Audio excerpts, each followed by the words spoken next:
James, because a little bit complicated for the setup. James can hear me, right?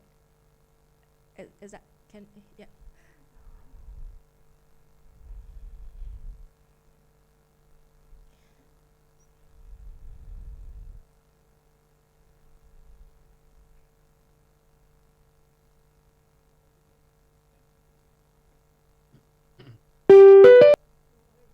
Hello, James, can you hear? Okay, I can. Can you hear me? Yeah. 大聲少少好嗎? Yeah. Okay. Yeah, perfect. Now it's great. So we can hear Good. each other. I'm sorry Yeah. because you're not right here on site, but the setup. I know. I'm sorry. Wow, but hold on a second. I have to make sure everything is fine. We're about to start soon, James. You're ready? Yep. Any second? Is your I've had my coffee. I'm good. Okay, cool.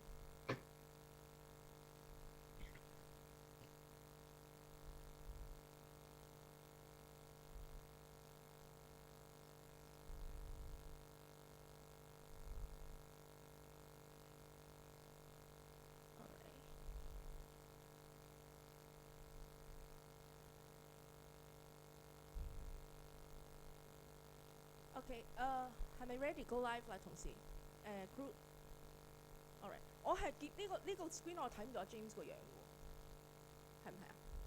我唔可以望住阿 James 呢度，但係我呢個 screen 睇唔到咯，佢得一個 screen 咁樣。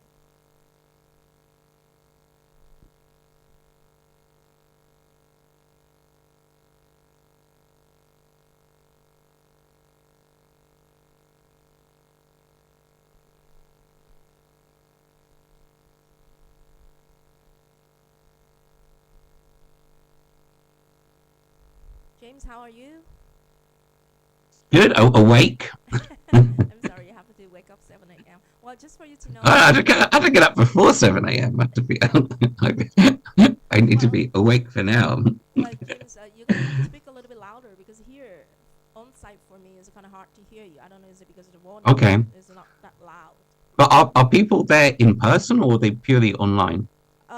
We majority of them are online, but we do have 2 participants here on site. Yeah. And Okay. Of course, we welcome them here. That's why we want to make sure they can hear you as well. Okay. I have another computer. Okay, alright, cool. 佢哋搞掂未啊？可以。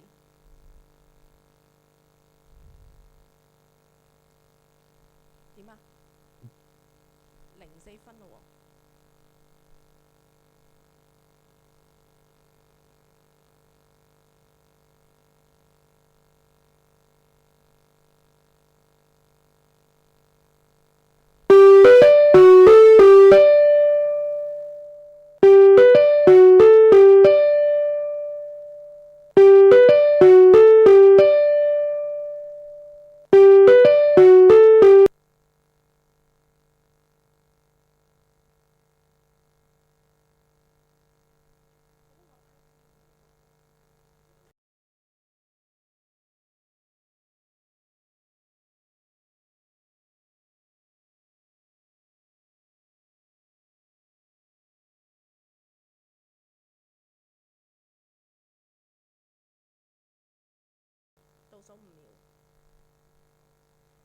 James, we're gonna count down now, okay? We're gonna go live in 5 seconds. Okay.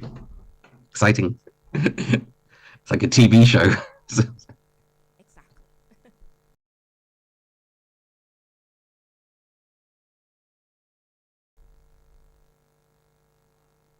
3, 2, 1, we go now.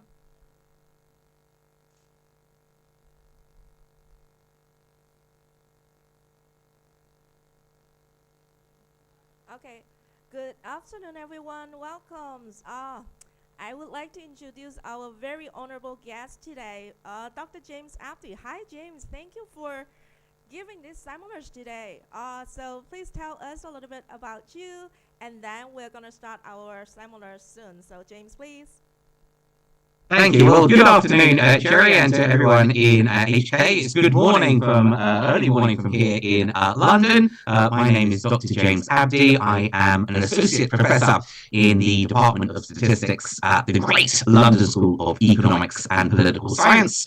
I also serve as the associate academic director for LSE's global programs, and I've done so for several years. A fairly eclectic role, but I do get to visit many of our teaching partners around the world. And indeed, I've been a very frequent visitor to HKU SPACE over the years. So it's a real pleasure to join this sort of information session to give you an insight into the LSE global programs, including, very importantly, the opportunities for you to come to London and study at the LSE campus.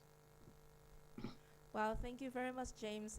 Even though I know your sounds a little bit strange because there is two voices together. Our tech team here on site is trying to solve that, but no problem at all. I hope we all catch that, James, that you're the Associate Academic Director for our LSE Global Programs, and very, very happy to have you today, even though it's 7 a.m. in London. I have to say, guys, it's 7 a.m. It is, but it's the summer, so the sun is up. There is daylight, so it's not too bad. Yeah. Alrighty. So, everyone who registered for these sections today, what you're supposed to learn is 3 must-know routes to unlock a top UK university study experience in Hong Kong. Well, I would like to go through what we are going to talk about today. First of all, James is going to give you a little bit background for the institutions, between University of London, LSE, and Hong Kong U SPACE. Another part would be talk about the history of the London U LSE Global Program at SPACE. And then next, I'm going to talk about the program at Hong Kong U SPACE. And very important, James and I will go through the 3 progression routes to gain LSE study experience, including summer school, also 1-year general courses, and also the master's degree opportunity. All right? So if you guys have any questions, feel free to put in your chat box, or you could unmute yourself to ask any Q&A sections too, if you could. All right, so let's begin talk about the background. So James, are you ready? Because soon I'm going to ask you questions about University of London and LSE. So let's see what's the first questions the audience would like to know. So the University of London and the London School of Economics and Political Science, LSE, are both esteemed institutions of higher education. We all agree that, right? But what is the nature of the relationship between University of London and LSE? I think this background information will help all of our audience to get to know about this program and the opportunity to study at LSE. So James, please. Absolutely, indeed. So many people will hear mentions of both LSE, London School of Economics, and also UOL, the University of London. But are they the same institution? Are they different? Are they related? Well, formally, the University of London is a federal university. It is a federation made up of independent member institutions, albeit just focusing on University of London, first of all, the headquarters building of Senate House in central London. The University of London dates back to 1836 when it was founded by Royal Charter. And in its early incarnation, it purely taught programs in London.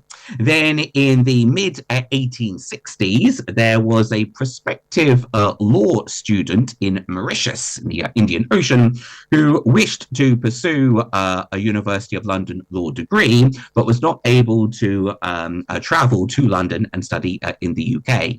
And bearing in mind, this was mid-19th century, so very much pre-internet, pre-email days, somehow this student was able to correspond with the then University of London leadership and petitioned that they should be allowed to pursue their University of London degree in a distance learning fashion in Mauritius. The then University of London leadership agreed that there was no explicit requirement for a University of London student to be physically in London, and hence the sort of a distance education arm of the University of London was born back in 1868. So today, UOL boasts some 140,000 students worldwide across some 190 countries. So now bringing in the LSE into the equation, So I mentioned how UOL is this federal university made up of so-called independent member institutions. So places like the LSE, UCL, University College London, Royal Holloway, Queen Mary, etc. We are all part of the wider University of London family. So each of these member institutions, they have their own campus here in London for their internal programs. It's just that today, many of these institutions, of course, including the LSE, are involved in the delivery of distance learning programs through our network of globally recognized teaching centers. So we at LSE now refer to our LSE global programs, giving students around the world the opportunity to study an LSE curriculum locally. But as we'll be discussing in some depth a little later today, there are many pathways to actually come and study at LSE itself. So I love dates, I love history. So UOL founded in 1836. Distance learning programs in 1868. This predates the LSE in that we were founded back in 1895. We had our founding parents, fathers plural, mother singular. Among those fathers was George Bernard Shaw. So any literary buffs present, he's one of our LSE founders. So in 2025, last year, in fact, we celebrated our 130th birthday. So how has the LSE performed in the 130 years since our founding? Now, it's very difficult, I think, to do sufficient justice to the outstanding achievements of LSE in just sort of one sort of PowerPoint slide. Nonetheless, our carefully curated statistics are as follows. LSE has been ranked #1 university in the Times and Sunday Times Good University Guide. Now, one should always be slightly cautious when interpreting league tables. Inevitably, there has to be churn. If it's always the same institution at #1 spot, no one would ever pay attention to the league tables. But on the flip side, whenever you achieve the #1 status, you're always feeling quite smug about that achievement. So while league tables are fantastic, they're never perfect. There's always a methodology underlying it, but they are, let's say, indicative of the high esteem in which a university is regarded. So LSE frequently appears in the upper echelons of the many different league tables. However, while league tables are very much well known worldwide, less well known are the league tables at the discipline or subject specific area. And the elite universities of the world, they're not necessarily all equally well regarded for every subject in which they undertake teaching and research. So as per the QS World University Rankings, LSE features firmly in the top 10, so #6 for the so-called social sciences. Now, of course, what are the social sciences? Well, that's very much our area of expertise at the LSE, whereby the social sciences are looking at the decision-making and behavior of people. And to give LSE its full name, London School of Economics and Political Science, clearly a strong focus on things like economic decision-making. So, ourselves as individual consumers, how we decide what to spend our money on the political science perspective, looking at voting behavior. But of course, we have expertise in the fields of accounting, finance, management, data science, among others. So for our niche area of the social sciences, we perform very well on the global stage. We can boast 21 Nobel laureates to date. Unsurprisingly, the vast majority of those are Nobel laureates in the economic sciences.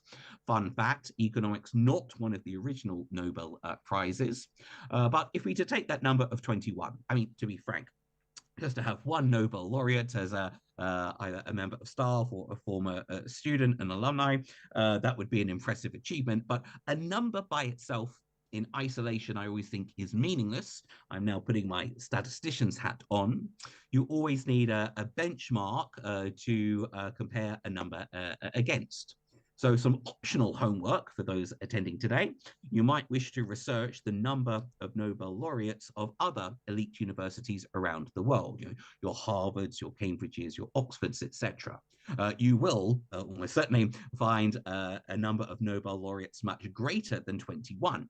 So when you see a difference between two numbers, one number inevitably bigger and smaller than the other, you might want to consider why. Now we're thinking more like an LSE student to understand the causes of things. Well, given LSE purely focuses on the social sciences, we don't teach physics, we don't teach chemistry, so we would never get any Nobel laureates in those areas. So once you control for the specialist nature of the LSE in terms of the social sciences, so that 21, an impressive figure. And last but by no means least, world leaders, so heads of state, heads of government, presidents, prime ministers. We can boast 40 have either taught and or studied at LSE to date. So I hope clearly there was far more to LSE than just those simple headline figures, but that's just to demonstrate the very high regard that LSE is held, and hence anyone who's had some study association with LSE very much benefits from that reputation. Thank you very much, James. Well, I would like to introduce myself, because this part you will have to know why I need to introduce myself right now. Because coming up next, I'm going to talk about the history of the University of London LSE Global Program at Hong Kong U SPACE, as I'm the program director at Hong Kong U SPACE. So I'm actually in charge of all the London U, the LSE Global programs here. So what I would like all of you to know, that since you already have the background between University of London and the LSE, so now I would like to let you know that University of London and Hong Kong U SPACE actually have a very long history, long-term partnership. It has been more than 60 years. 6 zeros is a lot older than us, and including you too, James, right? So, just about. So 60 years is a really long-term partnership. So back then in 1990, Hong Kong U SPACE already started to offer its LSE Global program for the part-time, and then in 2003, they started to have a full-time program. So up until 2024-25, we have more than 2,000 alumni graduates the UOL LSE Global degree through Hong Kong U SPACE. So the programs that we offer here at Hong Kong U SPACE, they're not new at all. So that comes to the next questions, James. So as we all know, Hong Kong U SPACE has been a long-term partner with London U, and also Hong Kong U SPACE has been the recognized teaching centers of London U and has been provided the LSE Global programs for many years. So could you please explain to all the audience how that functions, between these three institutions, Hong Kong U SPACE, London U, and LSE, as a teaching partner model? So James, please. Indeed, this is very much a tripartite relationship. I've already spoken a bit about UOL and LSE and the connections between those. Of course, we now need to bring HKU SPACE into this discussion as well.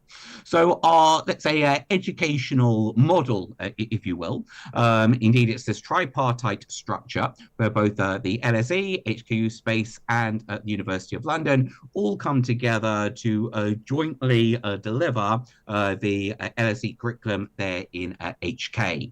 So I'd just like to explain the different roles of these three institutions. So our teaching partner model is as follows. And I'll take these from left to right. This is not in any sort of order of importance per se, but on the far left, and I don't mean politically speaking, sorry, it's a little political science joke there, the LSE provides what we call the academic direction for these programs. So I love things which are concise, and academic direction is a concise term, but many people don't really understand what that entails. So let me elaborate.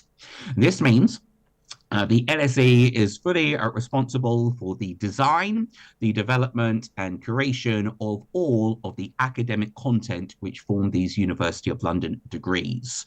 So myself and many more far esteemed LSE faculty than I are the ones who actually design all of the individual courses, the modules which form our degree programs.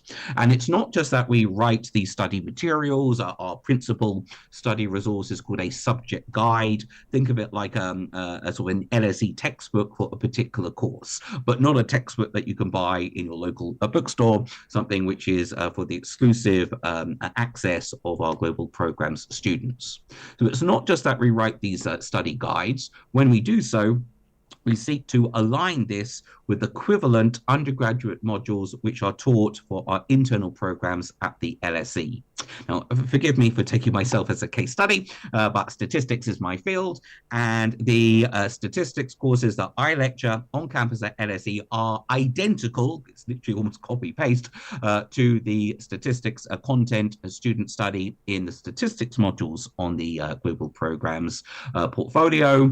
For example, there's a module Statistics 1, students at HKU SPACE study. So what students are learning at HKU SPACE is identical content to what's taught at the LSE.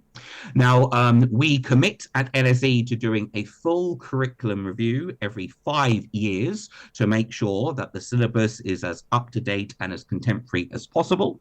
Now, admittedly, in the fields, let's say like mathematics, the rules of calculus, of differentiation, of integration, which you would cover in the Mathematics 1 module. Those are fairly evergreen and they don't really change much. But in fields like economics, management, international relations, these can be quite sort of fast-moving disciplines. And so every 5 years, we commit to a full curriculum review to make sure that the global programs version of a course most closely aligns with the current version of the internal module. But our role as providing academic direction extends beyond simply the course content. We are also responsible for all matters of so-called summative assessment.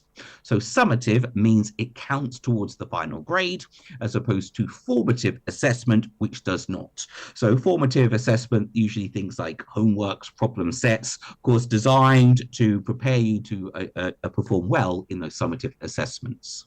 So it is LSE examiners who will be the ones who actually set the exam papers. And indeed, we are primarily, but I stress not exclusively, an exam-centric degree program. We have diversified our assessment model. A few modules will have a coursework component, and increasingly, modules have a 20% weighted online multiple choice question MCQ test component. But all matters of summative assessment are designed by LSE examiners. Students sit their assessments locally, typically under British Council supervision and invigilation. But very importantly, it's LSE examiners who are the ones who grade the assessments. And when we do so, we apply the same marking criteria and marking standards as we do to our equivalent internal programs. So academic direction, so all learning resources designed by LSE. We pride ourselves at LSE on being a research-led teaching institution, meaning LSE faculty, we don't just teach student stuff all day long. We also undertake academic research in our respective fields, again, reinforcing the contemporary nature of our curricula to ensure that what students learn represent the latest thinking and understanding in the respective disciplinary areas. So what a student is learning in, let's say, an economics, introduction to economics module today will be different from what was taught 30, 40, 50 years ago, as our understanding of the economic world around us has advanced. And I think it's fair to say what students will learn in 30, 40, or 50 years' time will be different from what they learn today. Of course, we are only ever in the present, and we can only ever educate our understanding up to the present moment in time. But that's the role of academic direction. Moving on, in terms of academic delivery, so our sort of business model, if I can frame it like that, not to think of students as consumers, but let's say our operating model is that we have a global network of so-called recognized teaching centers, for which HKU SPACE, the sole recognized teaching partner in Hong Kong, is responsible for so-called academic delivery. Meaning what? You have the campus, so I believe there are a few people there in person at the HKU SPACE campus. For those attending online, if you've not visited the campus itself, you please do arrange with Cherry to pop along and have a visit. Provides the campus, the teaching. We at LSE effectively outsource the teaching to local instructors, but what is taught is as effectively dictated by us at the LSE through our role as providing academic direction.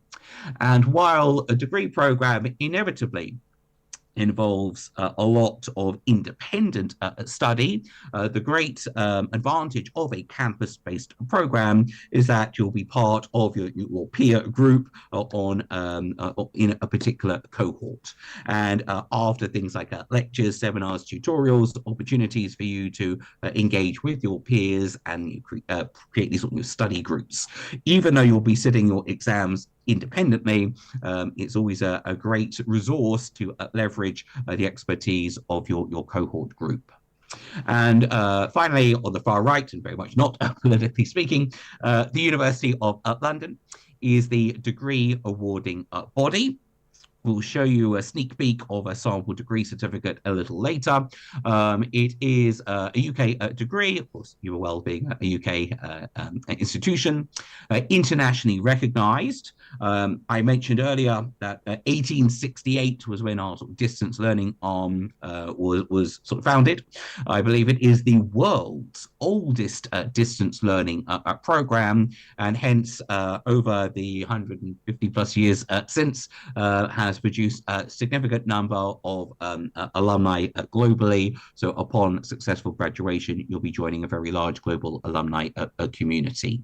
And hence, as a UK degree, and I'm clearly biased as I'm based here in the UK, the UK, I think, has one of, if not the best systems, at least of undergraduate education in the world, because it's giving you both a breadth and depth of study. So although clearly we're focusing on HKU SPACE, and sort of spotlight on our excellent teaching partner there, just to give perhaps more of a global setting and to appreciate that this is very much a global set of programs. We have our global network of teaching centers. So at present, we have 32 partners in 27 countries across 4 continents. Now, these sort of red dots are the locations of our teaching partners worldwide. But let me just perhaps deep dive into this and to give a sense of scale. We've not said anything yet about numbers of students. So at LSE, internally in London, we have about 5,000 undergraduate students on campus. This is covering all subject areas and all years of study. Most of our undergraduate degree programs are 3 years in duration. We have about 5,000 students. Now, to give a sense of scale of that, we are one of, I think, the most competitive university in the UK in which to gain admission, with on average 13, that's 13, applicants for every place for our on-campus internal programs. Every applicant clearly meets the admissions criteria, but that's only ever a necessary condition for admittance, not a sufficient condition. Now, we'd love to have every applicant, but we have very limited space at the LSE, and so for every one happy student who gets an LSE place, we have to disappoint on average 12 others. So due to our capacity constraints at LSE, at any one time, we only have 5,000 undergraduate students here in London. However, through our global network of teaching centers, we can reach a far larger audience. And just to keep numbers fairly rounded, we have about 10,000 students, so roughly double the London campus population size, pursuing an LSE global program, studying at one of our respective teaching centers worldwide. Now, those red dots are all the same size, however, slightly misleading because these are not equally distributed across those teaching partners. The major concentration of those 10,000 students is going to be in Asia. Indeed, Singapore is actually our largest center by student numbers, and you'll find a strong presence in Commonwealth countries due to, let's say, its inevitable historic links back to the UK. So Asia, Southeast Asia, South Asia, that's where the majority of those 10,000 students are. But we have diversified over time. You can see we have a presence in Central Asia, Kazakhstan, Middle East, North Africa, a few in Europe, and even in South America. The red dot in the Indian Ocean, that is Mauritius, which is our latest addition to our teaching sort of partner network. And if you recall, that's where the distance learning programs all began back in the 1860s with that prospective law student. And each of those teaching partners, there's a strong quality assurance mechanism. Each had to go through a rigorous, there's a vetting and application process to have the status of being awarded a teaching partner. And as D. Cherry has mentioned, HKU SPACE, a long-standing partner of with ourselves to offer the programs in HK. And arguably it's quite a big world, and 32 partners is actually quite a small number. And we like that. We want to emphasize the quality rather than quantity, such that we know each teaching partner can be assured of giving students an excellent educational experience.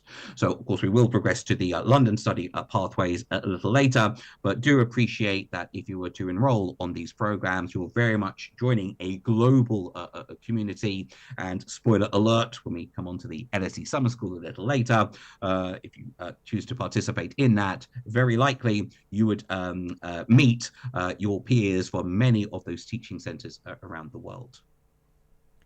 Thank you very much, James. So right now I'm going to talk about the University of London LSE Global Programs at Hong Kong U SPACE. Well, it is very important for all of you to know at Hong Kong U SPACE we have these 4 programs offer, including accounting and finance, business and management, and also economics and management. As you can see on these slides, please note that all these 4 programs, we do have the QF level 5 recognition, which means qualifications framework level 5 bachelor degrees level. So this qualifications is very important indeed, because our students, because of these qualifications, they're eligible to also apply to some government grant and loan. Later you will know a little bit more about the details.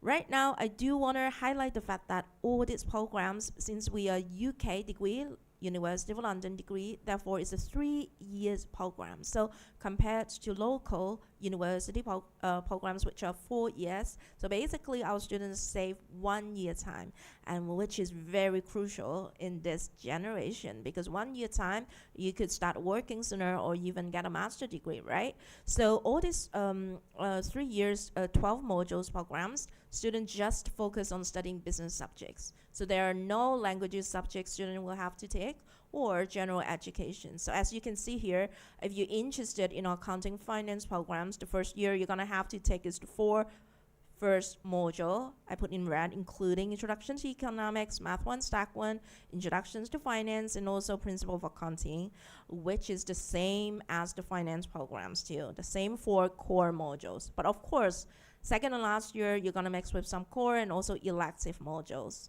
And for business and management program students, first year, you also have to take Intro to Econ, Math 1, Stack 1, Principle of Accounting. But instead of doing the Introductions to Finance program modules, you're going to have to take a business and management in a global context, which is the same 4 modules students for economics and management have to take. Again, second and last year mixed with core and elective modules. So if you want more detail about this program's structure, feel free to visit our websites. I have all the details. But I do want to highlight the fact that the reason why all these 4 programs, as you can see, there are elective modules. And in the elective module pool, student actually can choose something that is not directly related to your discipline. For example, if you're interested in accounting finance program, elective, basically you can choose some management related module like marketing, HRM, or e-business, just like finance program students too. Elective, you get a chance to choose some management related module. And for business and management programs and also economics and management programs, for the elective pool, on the right hand side, you can choose something that is accounting or finance related modules. The whole rationale for this is because LSE want to train up students to be more holistic. You don't want our students just know 1 or 2 disciplines. So that is the whole point for the program structures, designed in that way. So as I said, whole program is 12 full UK degrees. That's why 12 full modules students have to take. Duration is 3 years. Some students with different qualification that comes in will only need to study 2 years. I will explain on this part a little bit very soon. But basically, it's a 3 years programs. The maximum period of study of a 4-hour program is 6 years. So basically, it means within 6 years, you have to finish all the 12 module. But usually, students finish in 3 years' time. We are 100% examination based. This part is actually a very unique in terms of nowadays degree programs, because you guys know AI is very advanced, right? I know. AI indeed is very advanced and also powerful in terms of enhancing teaching and learning. But then when it comes to assess our students, I do think examination-based programs would, truly help the future employer to understand the quality, capability of our graduates, because the academic integrity aspect. Anyway, these programs we have at Hong Kong U SPACE, we have full-time and part-time modes. Audience usually would ask me, what's the difference between full-time and part-time? Is it part-time you finish it longer, full-time you finish it sooner? The answer is no. Full-time, part-time, basically they are the same programs. They study the same syllabus, they take the same exam, and the exam are marked by the same LSE faculty. The only difference is how many hours of the classes and when to take the classes. Full-time is designed for students who just finished high school, usually. They don't need to work during the day. They have no full-time engagement, so they can come to the classes during the day. Yeah, and for part-time, basically designed for full-time job students. They have full-time engagement, so they could only come to the classes during the evening of the weekday or the weekend. So that is the main differences for full-time and part-time. Also, full-time, every module they take, they have weekly classes. Part-time, they have bi-weekly classes. So in terms of the classes, number of hours, full-time will have more, and part-time will have less. And just wanted to make sure all of the audience understood one thing. We are not long-distance education. We have face-to-face classes. So we have one intake per year. So classes will start in the mid-September all the way to the next year, March. You're going to follow classes, for example, full-time, weekly classes with our local lecturers at Hong Kong U SPACE. And then March and April, you're going to have revision workshop done by UK lecturers online. Those workshops is intensively made to prepare you guys for the final exam. Here you can see lectures, tutorials for full-time, but I have to say, nowadays, the teaching styles, you know the difference between lectures and tutorials, right? Lecture usually is lecturers just skip speaking, goes through the PowerPoint, right? Tutorial is more like a small group doing exercise stuff.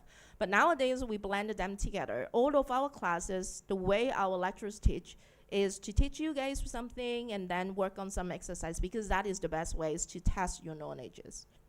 Yeah, so even though, don't worry, if you're interested in part-time mode, there is no tutorial, but those kind of exercise, hands-on practice, you will have that opportunities too, all right? So that's basically to differentiate full-time and part-time. Again, what's the difference between full-time and part-time?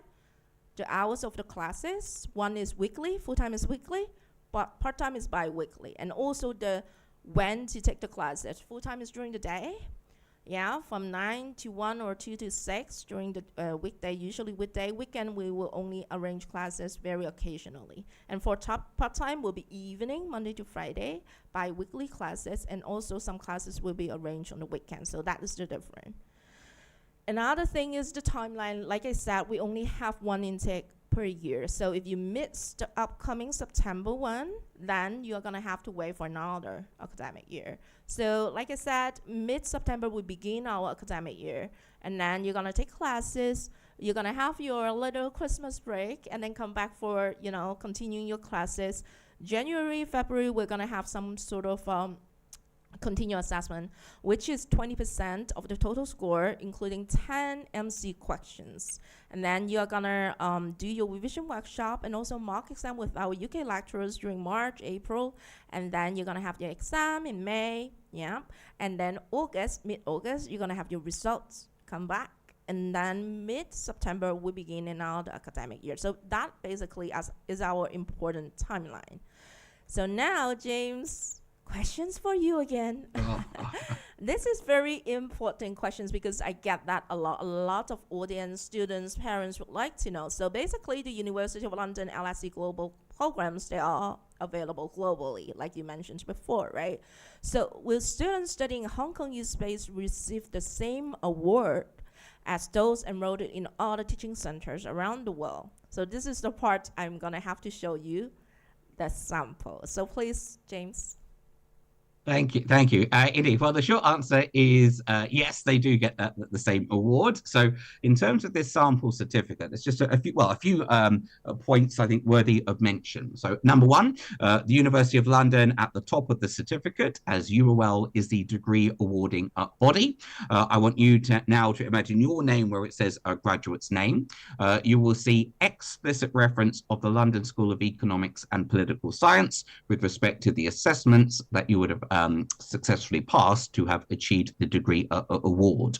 So LSE is named on the certificate because the awarding of the degree is purely based on the performance in those summative assessments. So as Jerry was mentioning, majority will be your exams in these May-June exam period, but also these 20% weighted multiple choice questions for many modules, especially of our first year modules. There will be no reference to HKU SPACE nor Hong Kong. This is not to be disrespectful in any way to HKU SPACE or Hong Kong. It's just that the awarding of the degree is purely determined by the results in summative assessments, which are all, as I mentioned before, while you will sit them locally, they were all graded in London by LSE appointed examiners.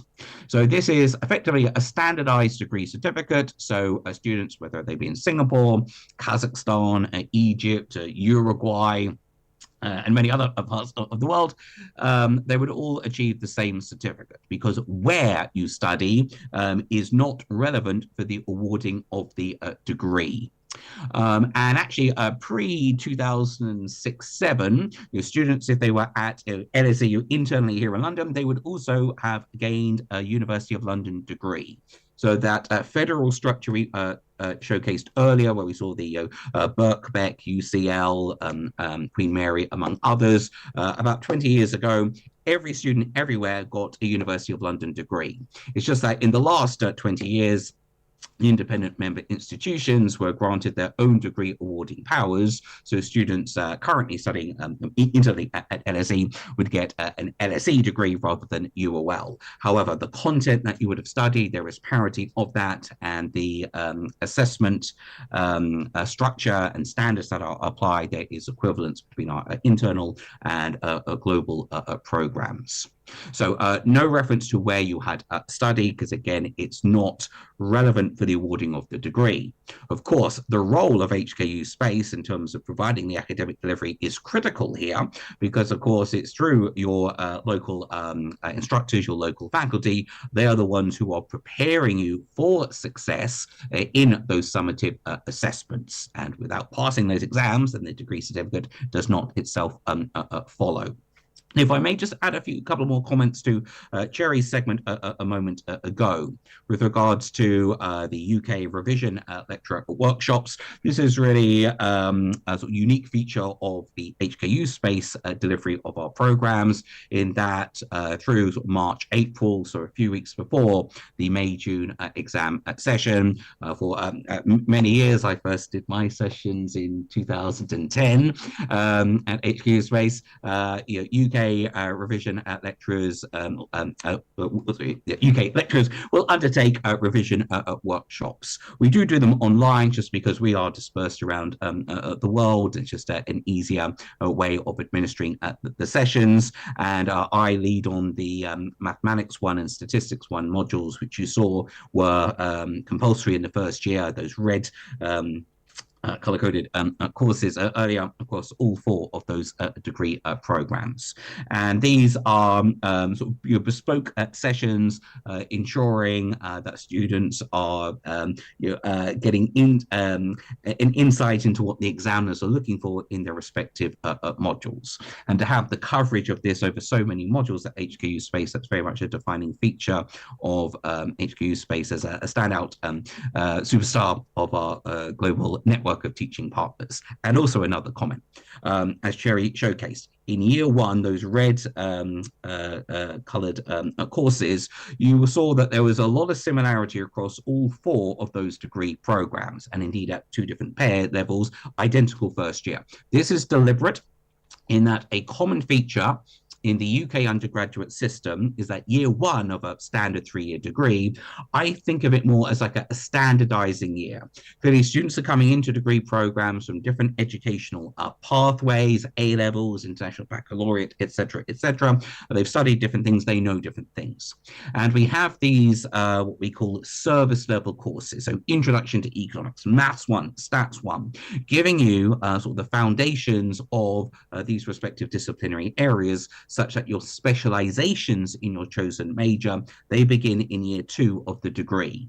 Now, of course, many of you are perhaps already veering towards one of those 4 degree programs. However, if you are not fully sure whether to do accounting and finance or business and management or economics and management, fear not, because by design, due to that significant overlap across all 4 of those degree programs in the first year, if let's say you enroll on degree program, let's say X, and during year 1, perhaps you're studying, I know, accounting or finance, perhaps for the very first time, and you develop a love or hatred of that particular subject, there are possibilities for you to transfer from one degree program to another after year 1.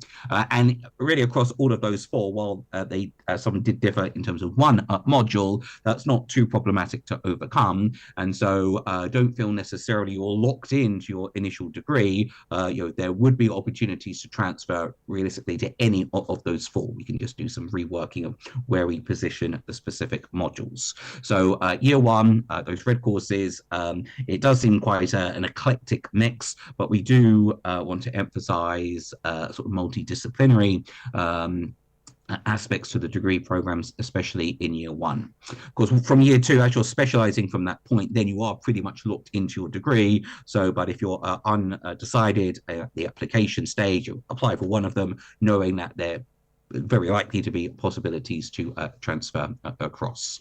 So, sorry, just to digress there. So, back to the URL degree certificate. So, URL Crest. So, it's a UK award. So, depending on what your career plans are they to stay in HK? Or is it to study, work, pursue a career internationally? I think you're having a UK degree on your CV, on your resume. I think there's any downside to that. Of course, the VC, the Vice Chancellor, think of that as the equivalent or academic equivalent of a CEO of a company. They're the ones that run the university. Whoever is in post at your time of graduation, these change periodically, their signature will appear. And of course, to celebrate these achievements, we have the graduation ceremonies. So I note I said ceremonies, plural, because in January each year, HKU SPACE runs the local HK graduation. I've had the great honor and privilege of attending that in person for the last two or 3 years. Look forward to the 2027 one. Cherry, keep me updated on the dates of that one. So we get to celebrate your achievements locally, but every global programs graduate is eligible to, if they wish, attend the global graduation event in London. This is usually held in late April. Used to be in March, but as we have people coming in from all over the world, some people were struggling to get visas in time because, of course, you only know you're graduating once you've got your degree results. So you sort of push back these. Usually it's the tail end of April. We usually hold about 3 ceremonies just because there's such a large number of graduates and we can't put them all into one ceremony. But this is held in central London at a venue called the Barbican. It would be at your own expense and it's optional, but if you want to really celebrate your achievements, you're in the heart of central London, I very much commend that. There's usually 3 ceremonies held over a couple of days, like a morning, afternoon, morning. A couple of photos there of the graduation event. If you wish to meet or graduate in front of UK royalty, then there might be a possibility. I stress might, as in I mentioned vice chancellor is the CEO, so they run the university. But in a corporate structure, you've got the CEO indeed who does the running of the business. You'll then have a chairperson, the chair of the board. So the academic equivalent is the chancellor. So you might think chancellor outranks vice chancellor, technically, but they play very different roles. The chancellor of the university is sort of the ceremonial figurehead, and the incumbent chancellor of UOL is Her Royal Highness HRH Princess Anne, the Princess Royal. So King Charles's sister, late Queen Elizabeth's daughter. She has been chancellor since 1980, and I think is still going strong. She doesn't attend every graduation ceremony, and for security reasons, they never divulge in advance which one she attends, but it's usually the second ceremony.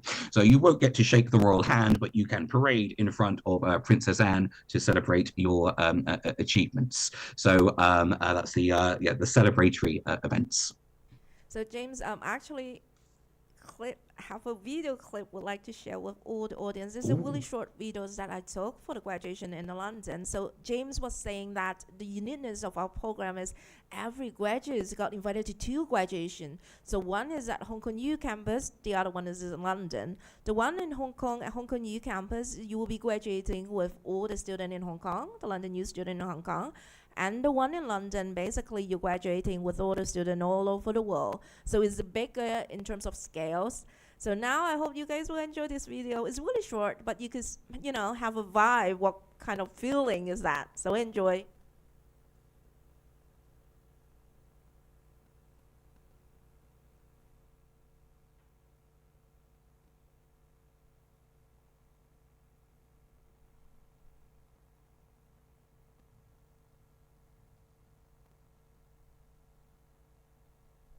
So there may be some technical issue again. So I don't know, the weather has something to do with it, but there is no voice, yeah. But anyway, as you can see, the whole ceremony have a lot of, parents and friends cheering for, you cannot hear the cheer part, but I can tell you that cheering part for their graduates. But anyway, you guys just have a vibe. How's that look like, all right?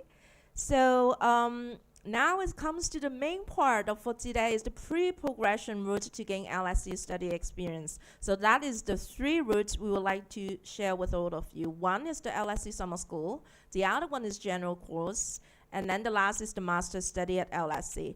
So for the summer school, well, just give you guys a very, very exciting news. Basically, in Hong Kong, our students love going to LSE summer school because LSE summer school is really prestigious. Every year they have students all over the world just to go there to study for 2 or 3 weeks, right? So if you think only full-time students will be interested in LSE summer school, then you are not right.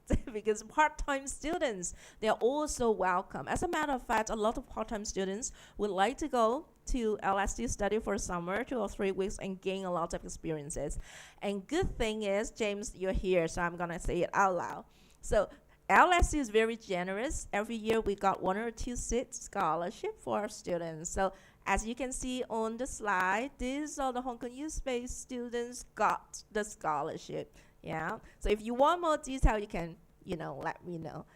Anyway, James, it's question time again. So, like I said, LSE Summer School is highly esteemed and attract a vibrant community of learners all over the world, right? Can you share some details about the exciting highlights and unique opportunities that LSE Summer School would offer? So, James, please. Absolutely, thank you. So, well, LSE Summer School, clues to the name, takes place in summer, which means we, in about 2 weeks' time, the 2026 edition of LSE Summer School will begin. So how it's structured, we run 3 summer school sessions, imaginatively called Session 1, Session 2, and Session 3. They are consecutive, they are back-to-back, so it starts about mid-June, runs through to mid-August. You could come for 1 summer school session, 2, or potentially all 3. The scholarships that Cherry just mentioned. Indeed, we always feel people respond to incentives. So a nice incentive is to award scholarships to our global program students. So if you are a lucky recipient of a summer school scholarship, that would cover the tuition fees and accommodation for 1 summer school session. You would just be responsible for your airfare to London. Just to give a sense of scale of the summer school, it is the largest summer school program of its kind in Europe, and potentially even the world. In 2025, of course, the last one that's run to date, we had about 9,000 students would have descended on LSE throughout that summer school period. So it's a very, very vibrant time on campus. And to be clear, it is not purely global program students who participate in summer school. It's open up to students all over the world. Of those 9,000, last year, I would say about 200 approximately would have been pursuing the LSE global programs and a teaching partner somewhere in the world. We'd love to see that number, of course, expand even more in the years ahead. So perhaps just to do a little bit of geography here, just to set the scene about where LSE is. I'm not sure if people have visited London or not. This is the sort of heart of central London, what we call Zone 1 by our MTR equivalent, the London Underground system. So LSE there, basically to give a sense of scale, you could walk everything there. But it would take a bit longer than 5 minutes to walk from left to right of that map, but everything there is walkable, and the weather, by UK standards, it's at its best in, of course, the summer period. The buildings in red, those are LSE exclusive or University of London shared halls of residence. So clearly, if you have your own residence in London, you're going to need somewhere to stay. The majority of summer school students will stay at halls of residence because, of course, as it's held in summer, our internal students are left for their summer vacation. In the event that there was not a space available, don't worry. The summer school office will help you secure your private rental accommodation of a good standard. And all of the black cases there are these major landmarks. So while of course you'll be primarily here to study, clearly you would want to explore some of London. So location, I think you couldn't really get any better. Focusing on the LSE campus itself, we are actually quite a small institution in terms of size. So relative to, let's say, UCL, University College London, because they offer a much wider range of subjects. Remember, we just teach the social sciences at LSE. So although we are right in the heart of central London, it is a fairly small campus, but a very modern campus with state-of-the-art facilities. Clearly, some of our buildings are older than others, but we always put the summer school lectures in some of our best teaching facilities. We have the award-winning LSE Library, the world's largest social sciences library, and of course the various gyms and coffee shops, restaurants, etc. on campus, and very much a great location. So focusing on the summer session itself. So, as stressed, it is open to students, anyone, anywhere around the world, and actually we'll have a very small minority, but a few will be sort of working professionals or wishing to reskill or upskill, but the vast majority will be studying for an undergraduate program. So there are just over 100 courses offered each year. They will range from first year to second year to third year undergraduate level. They are all lectured by permanent LSE faculty. So I teach my statistics course in session 2. That's and coming up in July. You will, if you come for LSE summer school, you'll be able to very much expand your international network because there'll be students drawn from all parts of the world. I mentioned the summer school scholarships, so hopefully you'll be a recipient of them. Those scholarships, though, are limited in number. We do, so our approach is we at LSE will bestow scholarships to our teaching partners around the world, who in turn will award those scholarships. It will then be up to, in this instance, HKU SPACE to determine the criteria for awarding those scholarships. Is it purely based on academic performance, contribution to student life on campus? We leave that as a local decision. So if you get a scholarship, fantastic, but what if you don't? Well, there are still opportunities to come, and to incentivize this, we do offer discounts. Now, this is at for 2026, and clearly discounts are subject to change, but any change, clearly, if there was any change, must of course be, I think, to the students' benefit rather than detriment. But at the moment, If you were to come for one summer school session, you would qualify for a 15% discount on the published tuition fees. If you were to come for two summer school sessions, you would qualify for a 40% discount. Clearly, the 40% discount is more appealing than 15%. And why the difference? Why not have a flat percentage discount across all sessions? It's because, again, based on current practice, always subject to change, but again, any change to students' benefit, is that if you were to take two summer school courses and sit the respective assessments, you could then actually use this for credit transfer back to your University of London degree. So Cherry outlined the degree program structures a few slides ago. The red courses in first year, and then on the right hand side there's various electives. So those are the modules offered currently at HKU SPACE, but with this LSE summer school we have again over 100 summer school courses on offer. And while it would require LSE approval and validation about which specific modules which could be permitted for the credit transfer, by coming to LSE summer school you could potentially take modules which are not available for study at HKU SPACE itself. So if there were one or two summer school courses that really interested you, opportunities to take them, again subject to LSE validation, this could then be used for credit transfer back to your UOL degree.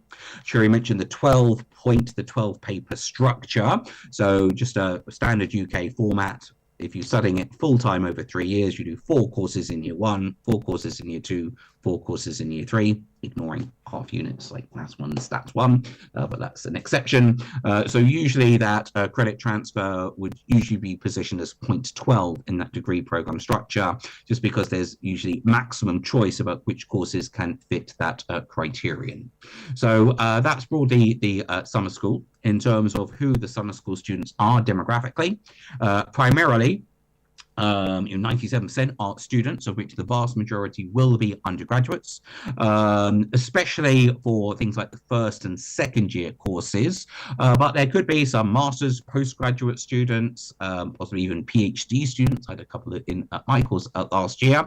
Perhaps their supervisors advise that they take these short courses, but the vast majority will be students, and of 97%, and of those, the vast majority will be undergraduates. 3% are sort of working professionals, might be employer sponsored. A fairly equal sort of gender identity mix, average age about 21. So that's typically the demographic mix. In terms of the geographic mix, so 118 nationalities represented, majority and historically summer school was primarily taken by US students. North Americans still sort of dominate the summer school population, just over half, but that's a much smaller percentage than it was many years ago. Of course, we'd like to see again greater representation, e.g. from Latin America, Africa, Middle East, etc. But that's the location, or sorry, geographic sources of our summer school students coming from over 500 universities. So 160 plus, it was about 200, probably 200, 250 likely to come for the 2026 edition. So in terms of the summer school courses themselves, so I mentioned there are first year, second year, third year. These map to our UOL modules. We tend to refer to levels. So a 100 level course is basically a first year undergraduate level course, 200 level for second year, 300 level for third year. Now, appreciate it's early days. In fact, you're not looking to come to summer school immediately, albeit technically, as soon as you are in receipt of an offer of admission of a university, you are technically eligible to attend summer school, albeit you would then be restricted just to first year courses. Of course, I would refer you to the LSE Summer School website for the full course list. They are organized by subject area, so accounting, business and management, etc. All I would say is at the appropriate time, research the possible summer school courses that interest you, that interest you, and just be conscious of any prerequisites which are necessary to have completed before, particularly for second and third year courses. Contact time, 54 hours in total, typically a 3-hour lecture each day with a 90-minute seminar, either the lecture in the morning, seminar in the afternoon, or vice versa. We did increase the amount of teaching time, contact time a few years ago to really maximize your opportunities to engage with LSE faculty and instructors. Morning sessions and afternoon sessions mirror those for that Cherry mentioned for the campus-based full-time students at HKU SPACE. There'll be a lot of independent study as well. So if you sit the assessments, typically each course has 2 assessments, a final exam on the Friday of week 3 and a mid-term assessment, either an exam or coursework task or presentation, varies by module. But if you sit the assessments, you will then get a transcript of your performance in the summer school courses. Now, summer school courses are graded on a letter-based scale, like A+, A minus, etc.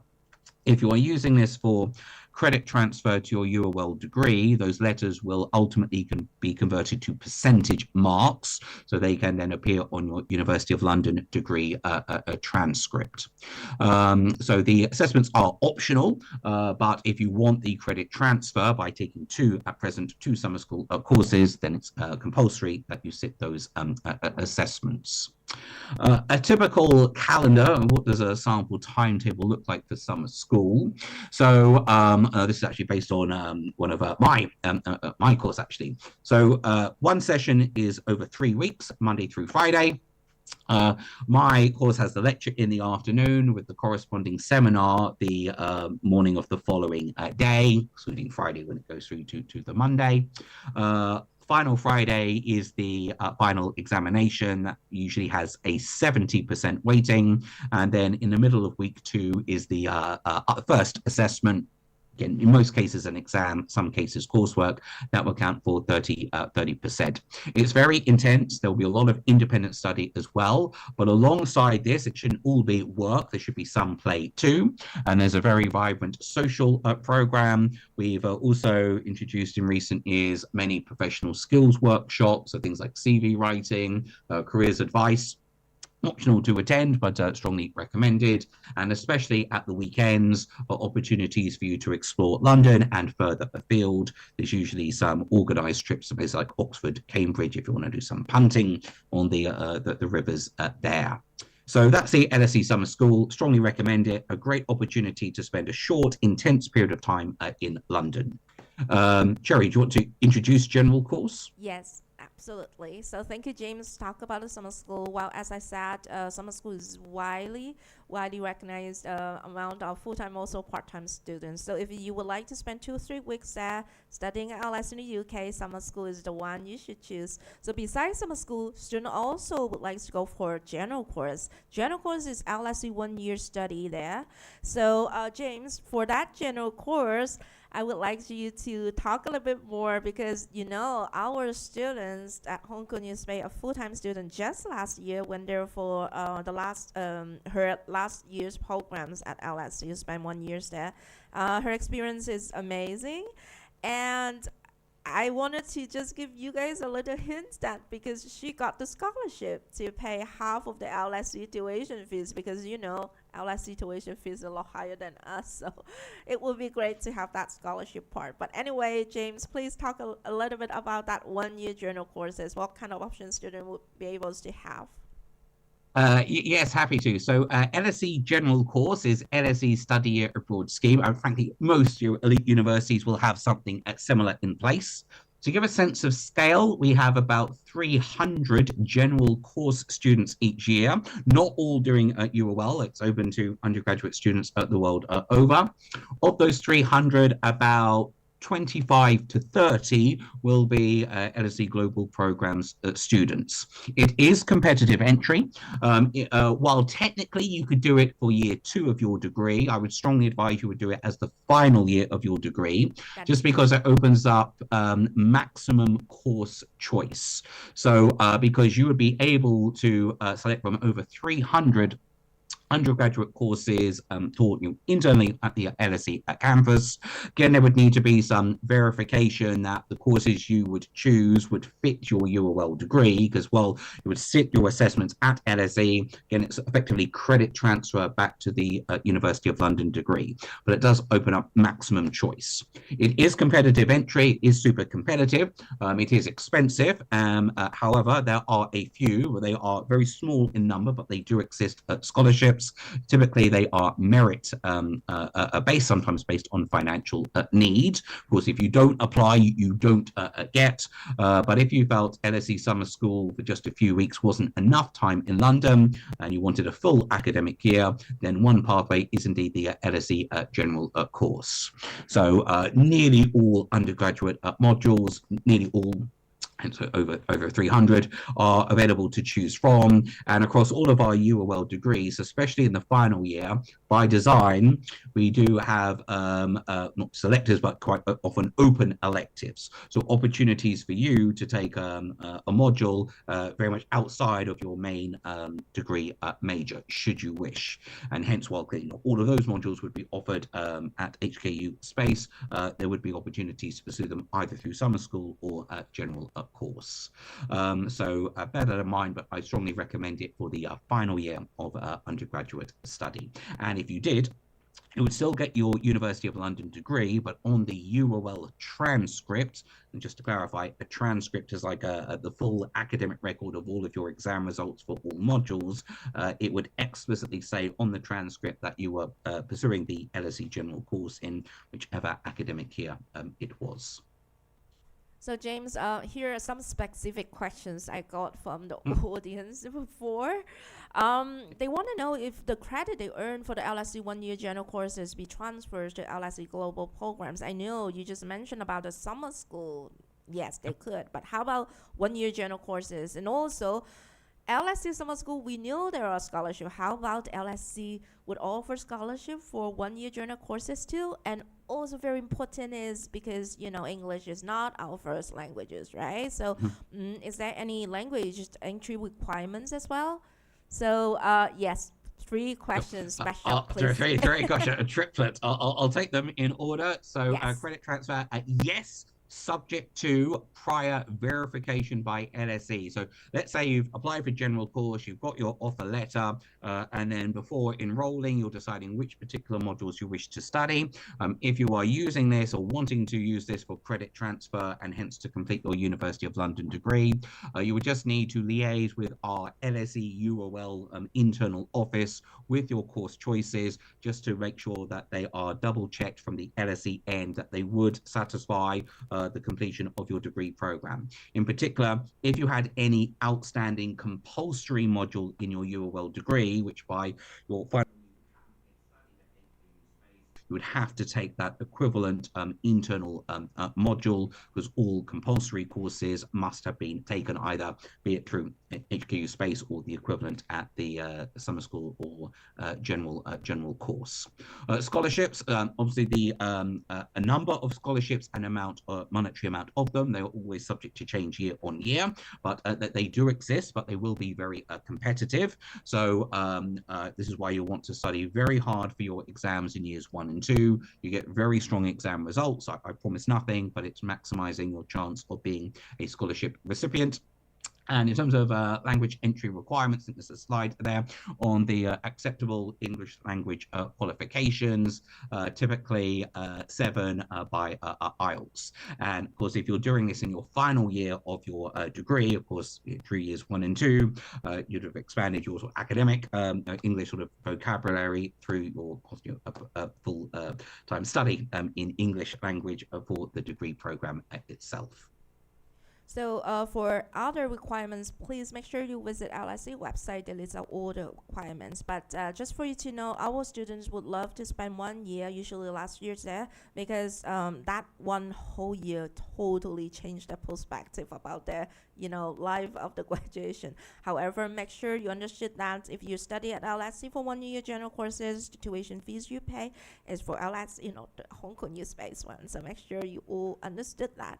Anyway, another very popular getting the LSE study experience would be the master program at LSE. So as James, you later can comment on that too. Our graduates, if they graduate with a very good honor, they always want to apply for LSE master program. So as we all know, the master program LSE is really, really competitive, right? You guys only accept the elite of the elite all over the world. So in what ways do you think, getting the University of London LSE global programs here will actually help facilitate students' advancement into the master program LSE?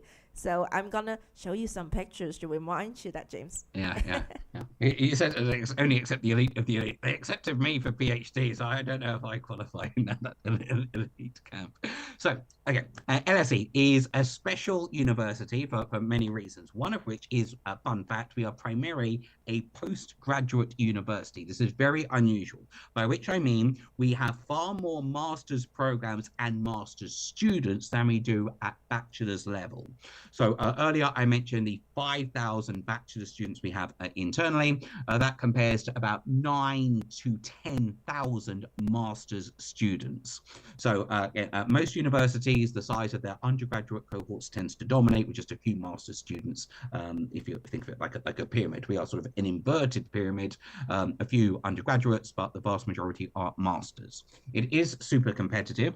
Again, there's no guaranteed entry for anyone anywhere from any pathway. However, because of the role of LSE in providing academic direction for these degree programs, if you have performed very strongly in your UOL assessments and you apply for a master's degree at LSE, it is fair to say you would have a strong competitive edge. I can give no certainties to anyone, but you're seeing the pictures of Tinny and Ken Lee, who have been currently just finishing off her master's degree, and Ken Lee a few years ago. So there is excellent precedent of top HKU SPACE students coming to LSE for master study. Technically, you can do it. So it depends when you do it. You could do it straight after your bachelor's degree, in which case you would be applying in your year 3 of your degree. And even though the degree is not completed, you would have your year 1 and year 2 results by this stage. And it's those that the admissions officers would look at. And any offer of admission almost certainly would be a conditional offer, conditional on achieving certain marks or overall degree classification in your final year. That's absolutely standard. It's just that your conditional offer is not turned unconditional until the release of your final year exam results, usually about mid to late August. Because it might be you decide to graduate from UOL, take a year or two, get some work experience, build some savings, and then later on, that master's door opportunity is always open. Was then, having completed your degree, any offer admission would be unconditional because the degree is already completed and the exam results are known. Are there scholarships? Yes, there are. They are small in number, but they exist, and these scholarships are exclusively for LSE Global Programs students. Again, always subject to change about number and monetary value of these scholarships, but at present, the top scholarship is awarded purely based on merit rather than financial need, meaning it's based on exam results and exam results only. And in the best case, the scholarships cover the entire master's tuition fees.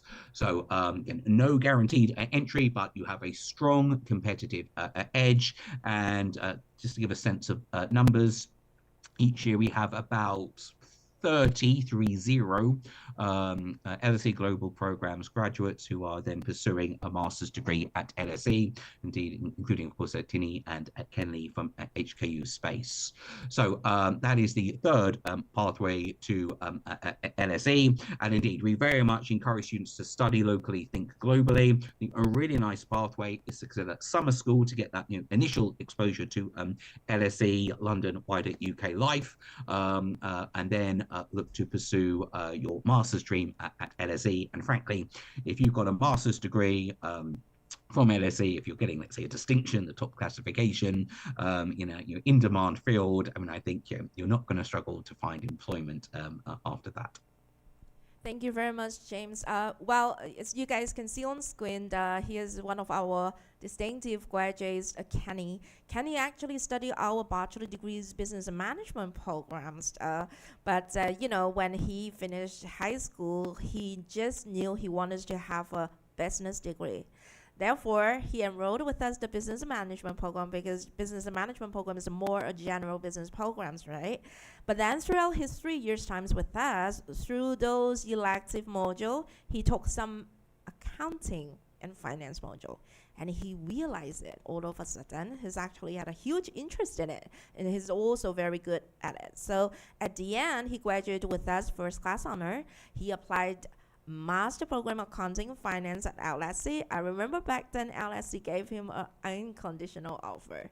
So he studied really hard in that year at LSE. As you can see the photo in the middle, the huge sack of book. Well, he actually studied hard in the library back then, but hard work. That's a lot of books. That's a lot of books. Yes, I know.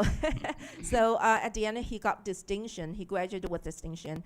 And just for you guys to know, he came back to Hong Kong after graduation. He already got accepted a job offer from one of the big four accounting agency and worked 1 year. He got promoted from consultant to senior consultant.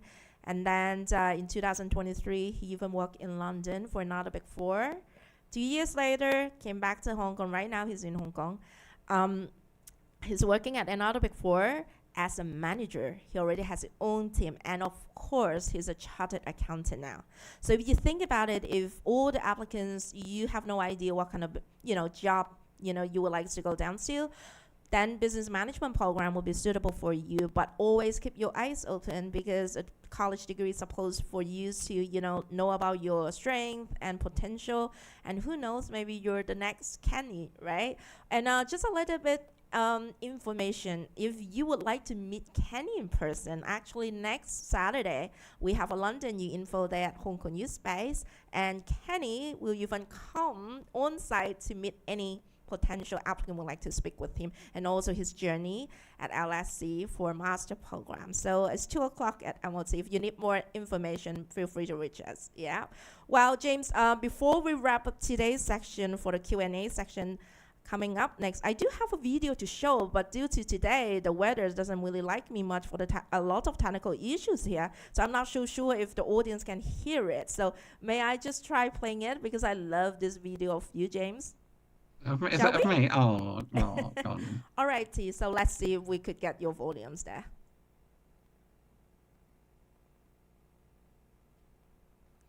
So sad, nothing. I don't know why.